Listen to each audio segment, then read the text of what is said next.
You fixed your tiger eye keychain, and maybe things finally started to move again. A phone call came, a small refund arrived. Your energy felt just a bit more stable. But if you're still feeling blocked, if your wealth flow hesitates right at the door, check your evil eye. Because in Fengshui, the wrong direction of one charm can quietly reverse the money you've been trying to attract. This morning, I picked up my keys, like I always do. The light outside felt okay, but something in my body didn't want to open the door. It's strange. Ever since I adjusted my tiger eye keychain, money has been moving again. Not big waves, but little things. Unexpected tips, a debt paid back early, a quiet yes in my inbox. Still, something felt tight today. I looked down at the keychain. There it was, my evil eye, swinging gently, almost too gently. And for a moment, I had this weird thought.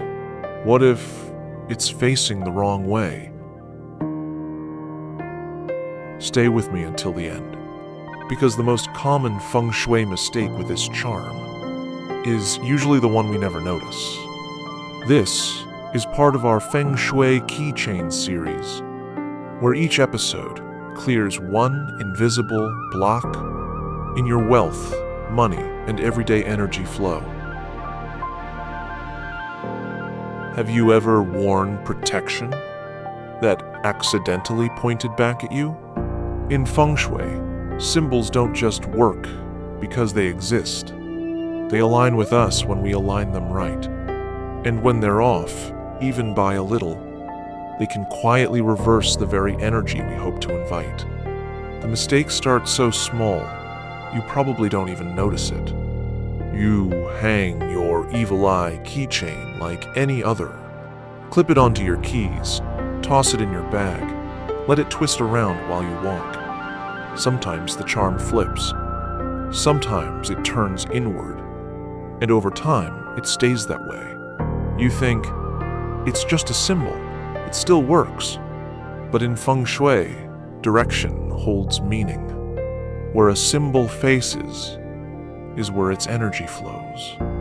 And when the evil eye faces you, when its reflective mirror is turned inward, or pressed against metal, or hidden in a mess of keys, it's no longer protecting you. It's absorbing, reflecting, stirring. This isn't just a charm. It's a watcher, but it can't protect you from the world if it's been turned toward your own energy instead. And that's what happens when we treat spiritual tools like decoration. We forget to guide them. We forget they're alive in their own quiet way. So they drift, twist, flip, until what once shielded you now filters the wrong direction. And every little misalignment, no matter how subtle, starts to ripple into your field. Instead of shielding you, it starts reflecting, not outward, but inward. You might feel drained by interactions that used to feel safe. Unexpected tension. Money shows up, but doesn't stay. It slips, bounces, delays. Start simple. Take your keychain out right now, if you can. Don't just glance. Look closely. Is the evil eye charm flat? Is it facing outward like a little mirror watching your path? Or is it twisted, hiding, turned toward your keys, or even toward you?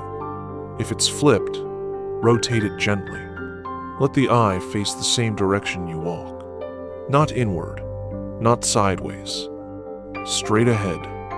Now check what it's attached to. Is it crowded between other charms? Stuck behind a car key? Tangled with earbuds, coins, or a bottle opener? If yes, clear the space. Move it to a cleaner hook, or a loop where it can sit calmly. If you can, let it hang on a fabric cord or soft leather ring. Give it space to breathe, like how you feel when your front door isn't blocked. It doesn't have to be dramatic. You don't need a new charm.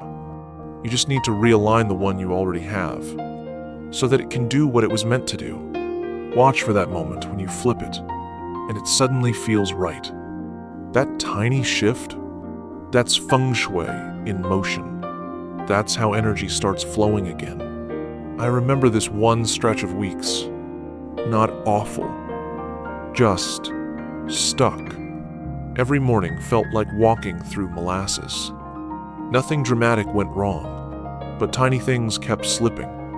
A missed call, a late invoice, forgetting my wallet, an email I swore I already sent. It all felt minor, so I kept pushing through, thinking maybe I was just tired. Then one day, I dropped my keys getting out of the car.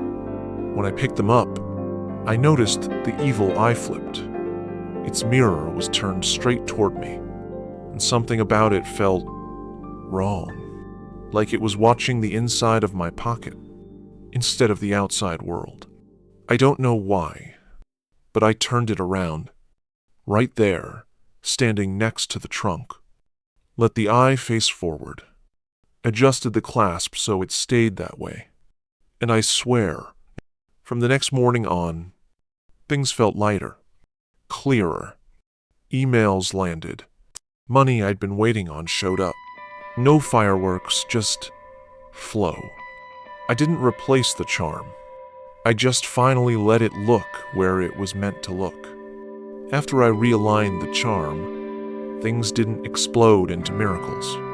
But the static? It stopped. The weird delays eased. Money I'd been waiting on finally landed. Not a windfall, but exactly what I needed. Right when I needed it. I stopped second-guessing myself before I left the house. Calls returned. Invoices paid on time. People listened, instead of brushing off my words. Even the air around me felt cleaner, like something invisible had stepped aside to let things pass through again. Even protection needs proper direction. Let's move deeper. What happens when our hands keep disturbing that protection without even realizing? What if the way you touch your protection is the very thing weakening it? In Feng Shui, objects absorb, and the more we handle them unconsciously, the more they collect what we haven't released. Here's a mistake almost nobody talks about, but I see it all the time, especially with the evil eye keychain. You're standing in line, waiting for your coffee, scrolling your phone with one hand, and in the other, you're rolling the keychain between your fingers, tapping it, twisting it, maybe even rubbing it like a lucky charm. It feels calming, right? Like you're grounding yourself. But what's really happening is you're pushing all your nervous energy into the charm, and it has nowhere to go. We don't mean to do it. It's just habit. Your mind spirals, your fingers reach for something, your keychain's right there. So it becomes the default dump zone for every moment of doubt, stress, tension. The evil eye is supposed to filter energy that comes toward you. But when you're constantly feeding it energy from inside you, from your own fear, confusion, self-doubt, it gets overwhelmed. It holds your noise instead of clearing it. And that shifts its entire function. You think it's protecting you, but really, it's holding your panic. Instead of shielding, it gets clogged, heavy. It stops responding. You might start feeling like your days are noisy, like your thoughts echo louder. Small irritations grow teeth. People interrupt you. You spill things. Forget what you just said. It's not chaos, it's buildup. So what do? When your charm meant to protect has quietly become a sponge for your stress. First, don't panic. This isn't about shame. It's about gently shifting how you interact with your energy tools. Here's where to start. From now on, only touch the evil eye when you mean to. Not when you're bored. Not when you're nervous. Not while you scroll or zone out in traffic. When your hand reaches for it automatically, stop. Pause. Ask yourself, why am I holding this? If you don't have a clear reason, let go. Put your hands in your lap. Hold a stress ball. Touch fabric instead. But when you do reach for the evil eye with intention, like before a hard meeting, or when you need to reset, let that moment count. Hold it gently. Close your eyes. Take one breath. And think one word. Protect. This tiny moment resets the energetic contract between you and the charm. It's not random anymore. It becomes sacred again. And if it helps, create a little ritual. Every morning before you leave, touch the evil eye for 3 seconds. Just 3. Long enough to center yourself, but short enough to remind your body, this isn't a toy. This is protection, and it responds best to presence. I didn't even realize how often I was touching it, until someone pointed it out. A friend and I were getting coffee, and while we waited for our drinks, she said, "You always fidget with that thing, like every time we talk." I looked down. My fingers were wrapped around the evil eye again, spinning it, pressing my thumb into the center. I'd been doing it the entire time. It hit me. All week, I'd been anxious. Over deadlines, bills, even things that hadn't happened yet. And every time I got overwhelmed, my hand reached for that keychain, like it was supposed to calm me down. But it didn't. In fact, it felt heavier, sticky, like it was holding on to everything I didn't want to feel. That night, I placed the keychain down on a cloth, lit a small candle, and just sat with it. No rushing, no noise, just one breath and one whisper, "Let go." I didn't touch it for a full day after that. And when I picked it back up, it felt different, cool, like it had space again. After that, I only touched it with intention, and something shifted. I spoke softer. I didn't interrupt people. I didn't need to hold on to things so tightly anymore. Your charm is not a crutch, it's a companion. Let's talk about something we rarely notice. What happens when it's paired with the wrong kind of energy altogether? What if your charm is working, but something right next to it is canceling it out? Feng Shui isn't just about objects. It's about how they relate. Even the most powerful charm can lose its energy if it's paired with something that disturbs its field. We usually don't think twice about what we hang on our keys. It's practical, right? A bottle opener, a mini flashlight, a cute pocket knife, little tools that might come in handy. But here's what most people don't realize. Every object you attach to your keychain carries a frequency, and not everything plays well with spiritual energy. The evil eye is meant to observe quietly. It reflects tension without engaging it. It protects with presence, not force. But when it's squeezed next to something sharp, a jagged metal piece, a knife-shaped pendant, a broken key with raw edges, it stops resting. It bristles. In Feng Shui, sharp shapes and metallic edges create shachi-cutting energy. They don't just exist, they slice the flow around them. And when that cuts across your charm, the protection field gets tangled. You might not see it, but you'll feel it. This subtle dissonance, like wearing headphones with static in one ear. And it builds. You think the charm isn't working? You wonder why you still feel unsettled, blocked, off-center. But really, it's not the charm. It's what you parked beside it. You may start feeling restless, snappy, like things get blocked before they land. People misunderstand you. Appointments fall through. Text replies come late or not at all. The calm protection you expected turns into a field of static. Let's fix it the simple way. First, grab your keychain and really look at it. Not just the evil eye, but what's living next to it. What's sharp? What's jagged? What's heavy, overly metallic, or oddly aggressive?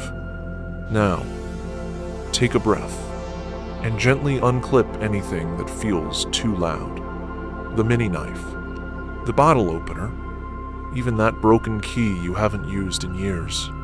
These aren't bad things. They're just not meant to live beside protection. The evil eye needs space. It works best when it's surrounded by softness. Materials like wood, leather, thread, even smooth stone. So, instead of clustering everything together, try this. Move the evil eye to its own keyring loop, or a quieter spot on your key setup, where it can hang freely, not jammed between jagged metal or cold keys. If you want to go further, pair it with something gentle, a smooth bead, a tassel, a charm made of silk or fabric. It's not about making it fancy. It's about letting it breathe, letting it watch without getting stabbed by what's beside it. You'll notice, even just holding it feels different when it's not surrounded by clutter. It stops buzzing and starts listening again. A few months ago, a friend came over for tea. She'd been in a weird funk. Things falling through, money blocked, just this constant stop-and-go energy. As we sat at the table, she dropped her keys onto the tray, and there it was. A beautiful evil eye charm, pressed right up against this silver blade-shaped pendant. I raised an eyebrow, and she said, "Oh, that? My ex gave it to me. It's just been there." I didn't say much, just gently asked, "Do you want to try taking it off for a week?" She looked at me like it was nothing, but said sure. No rituals, no sage. She just removed the pendant, slid the evil eye to a cleaner loop, and tied on a soft blue tassel that used to hang on her purse. That same Friday, she got 2 payments she'd been chasing for months. She texted me, "It's weird. Everything suddenly feels lighter, like my money isn't stuck in traffic anymore." And the best part? She said her dreams stopped feeling sharp. Like her nights got softer too. She didn't change the charm, just the company it kept. And that changed everything. Your energy is influenced by what stands beside you. What about when your own expectations are the thing distorting the charm's power? What if the charm isn't broken? You're just expecting it to do something it was never made for? The evil eye doesn't attract. It deflects. It's not a magnet for money or love. It's a mirror that sends negativity back where it came from. Here's a mistake. I see more than any other. People expect the evil eye to bring something. They hang it on their keys, place it near their wallets, tuck it under their pillow, and wait. Wait for money to show up. Wait for a relationship to heal. Wait for life to get better. They treat it like a magnet. Like the moment they clip it on, the world should start saying yes. But the evil eye was never meant to attract. It's not a wish granter. It doesn't pull energy in. It pushes energy away. Specifically, energy that doesn't belong to you. In Feng Shui, that's called clearing interference, protecting your field so that your own intentions can move without friction. But when you expect the evil eye to deliver outcomes, to land you a job, or fix your bank account, you're giving it a role it was never built to carry. And when those things don't show up, you blame the charm. You think it failed, but it didn't. It just can't carry expectations that don't match its nature. And sadly, that mismatch creates more blockage, not from the outside, but from your own disillusionment. You start blaming the charm. You think it's not working. You feel let down, and slowly, you lose trust in all your spiritual tools. You stop cleansing. You stop caring. You throw them in a drawer, forget them. But the blockage wasn't from the charm. It was from the weight of what you placed on it. Here's what shifted everything for me. I stopped asking the evil eye to deliver, and I started letting it guard. That one change, in mindset, in language, in energy, changed how I interacted with the charm completely. So start here. The next time you touch your evil eye keychain, I don't wish. Don't beg. Don't silently hope for that raise, that client, that miracle. Just pause, breathe, and cessantly or aloud, shield me from what isn't mine. That's it. That's what this charm was designed to do.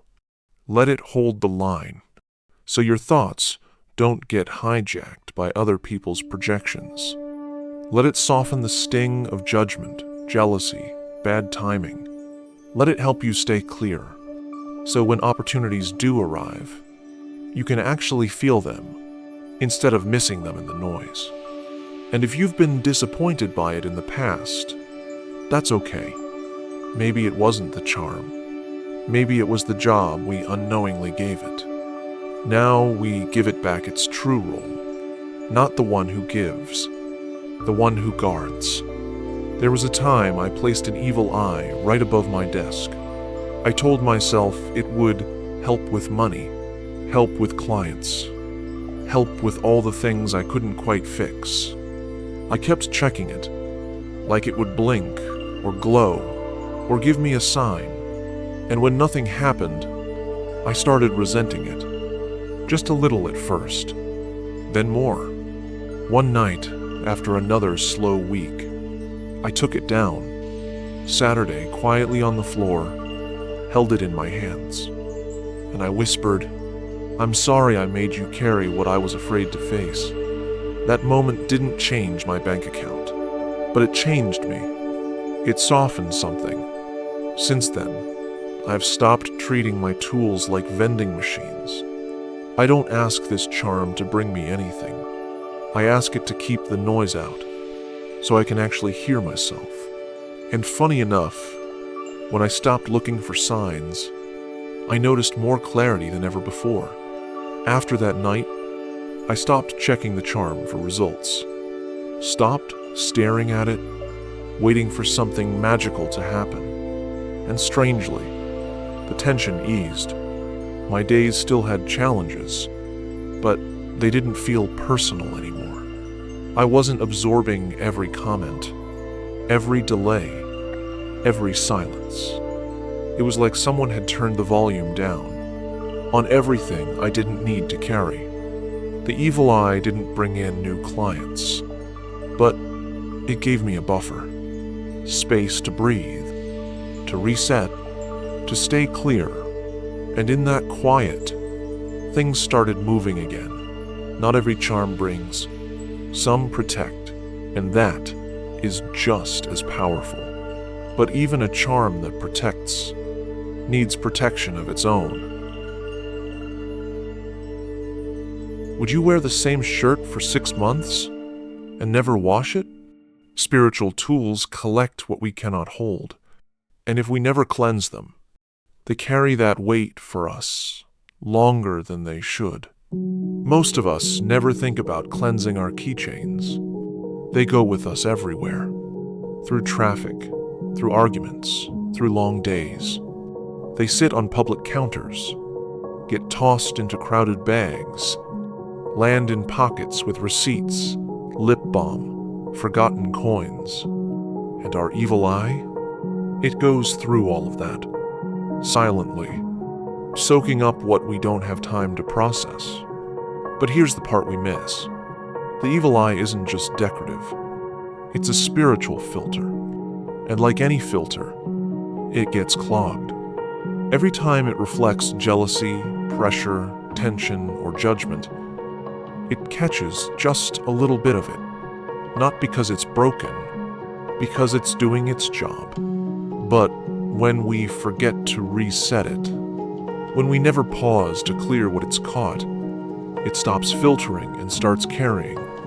And eventually, it holds more than it should. You might still see the charm and think it's working, but under the surface, it's loaded. And energy, especially protective energy, needs room to move.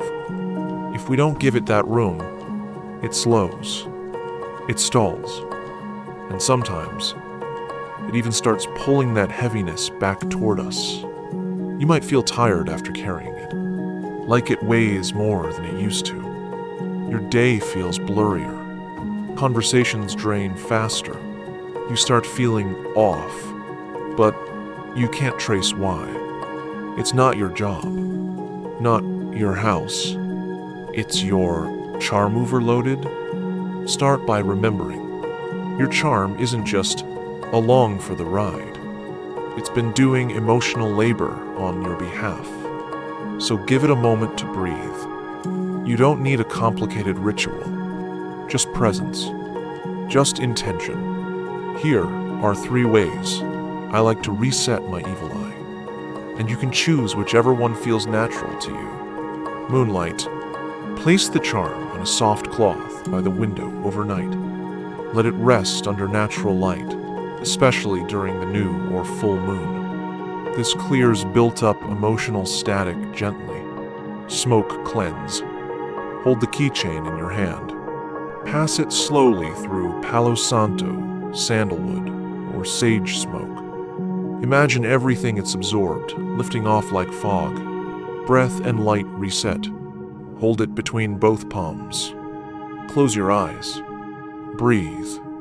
Picture a soft light filling the charm, flushing out what doesn't belong. Whichever method you choose, speak to it. Whisper something like, "Thank you. I release what you've held for me." Then don't just stuff it back in a bag. Lay it on a clean surface. Let it rest, just for a little while. You'll be amazed how different it feels.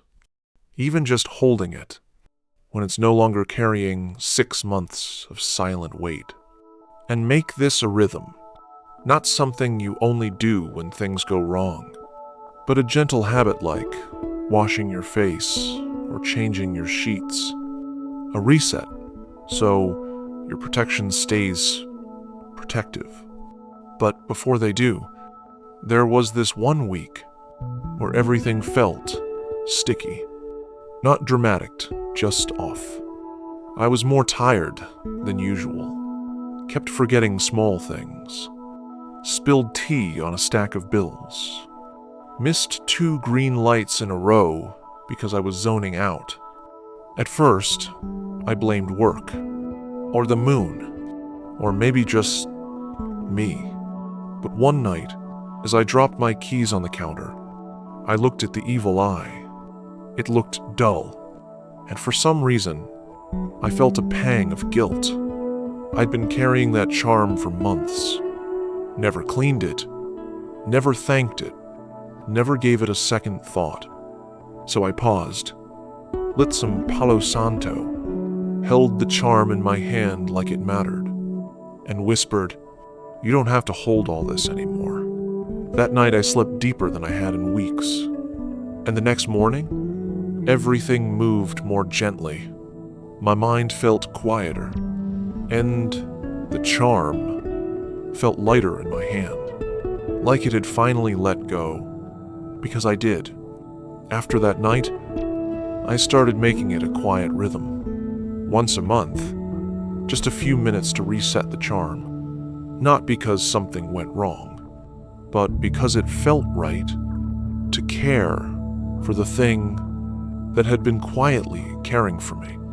Now, when I hold it, it feels clean, not heavy, not buzzing, just calm. It's like the protection isn't just around me, it's within reach again. Even protection needs protection. Now, let's bring all of this together and rebuild your energy flow from the inside out. You've reset the charm. Now let's keep your energy field clean. Not with big rituals, but with 3 tiny moments woven into your everyday. 1. Morning alignment. 3 seconds of direction. Before you step outside, pause at the door. Hold your keys. Let your fingers find the evil eye. Turn it outward. Just a small movement. And in your mind say, guard my field, keep me clear. It doesn't take more than 3 seconds. But that one act tells your energy where to flow and what not to carry into the world. 2. Weekly rest. Give the charm a breath too. Once a week, instead of tossing your keys on the counter, lay the charm gently on a soft cloth. Let it be still. Let it breathe. You don't have to burn anything. Just give it space, like you'd give your own mind. Protection only works well when it's not constantly working. On 3. Midday pause when overwhelm creeps in. If you find yourself spiraling, scrolling too much, rushing between tasks, feeling fuzzy about money, don't reach for the charm to squeeze it. Instead, stop. Take one slow breath and whisper soft, just for you, only what's meant for me stays. That tiny sentence becomes a filter. It signals to your field. Money, thoughts, people, only those that align may remain. These aren't rituals. They're reminders, tiny gates that open the wealth flow and keep the noise out before it gets in. We wear things to protect us, but sometimes we forget to protect them too. This little charm was never meant to grant wishes. It's not here to fix everything. It's here to clear space, so your real energy, your true flow, can move again. So maybe tonight, take a moment, check your keychain. Not just how it looks, but how it feels. And if something softened for you today, if you saw a part of yourself in one of these quiet mistakes, let me know. This space is here for gentle correction and slow, steady change. Drop a evil eye in the comments if you're ready to reset your keychain energy tonight. And in the next video, we'll unlock the power of an ancient symbol that people often use to attract wealth, but accidentally block their own flow instead. It's the Chinese coin keychain. You'll want to see where it really belongs.